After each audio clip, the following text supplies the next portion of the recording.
로또 1등에 당첨될 확률은 814만 분의 1입니다. 앞서 말씀드린 로또 명당의 경우 매주 회차당 이곳은 로또 명당이 분명하다는 이야기가 됩니다. 하루에도 몇십 %씩 가격이 급등락하는 투기성 투자의 경우에도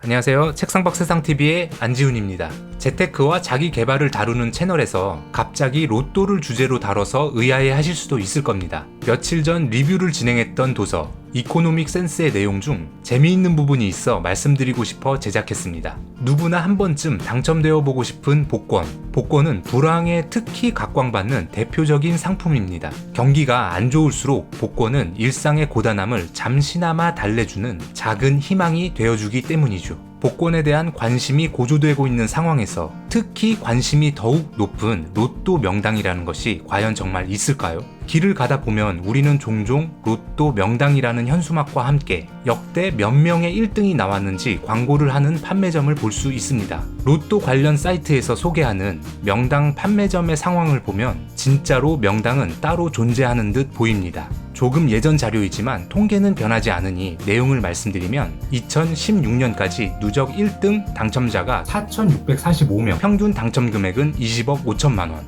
1등을 가장 많이 배출한 로또 명당은 2016년 그 당시까지 1등만 31명이 나왔고 2등까지 포함하면 100명이 훨씬 넘는 당첨자가 나왔습니다. 그 다음으로 많은 1등이 나왔던 곳은 27명이었습니다. 이런 판매점들은 어떠한 이유로 이렇게 많이 나올 수 있었을까요? 생각해보면 이 판매점들은 초기에 우연히 1등이 나왔을 것이고 이런 사실을 홍보에 적극 활용했을 것입니다. 그것을 본 구매자들이 많이 몰리게 되고 다른 판매점들에 비해 단연 많은 판매량을 보이며 자연스럽게 1등이 많아지는 상황이 된 것이죠. 이런 사실은 로또 명당 판매점의 판매 수량을 보시면 쉽게 확인이 가능합니다. 1등 당첨자가 두 번째로 많이 나온 명당의 경우에 매주 회차당 1억 5천에서 3억 원 사이에 높은 로또 판매액을 올리고 있습니다. 이에 반해 보통의 일반적인 판매점의 경우 매년 5%에서 6%가 운영이 어려워 폐업을 하고 그나마 유지가 되는 곳들의 경우에도 50.7%가 200만 원 이하의 수입을 200~300만 원의 매출을 올리는 곳이 23.5%, 300만 원 이상은 26%에 불과하다고 합니다. 결국 1등이 많이 나온 판매점들은 일반적인 곳보다 6배에서 20배가 많은 판매량이 있었고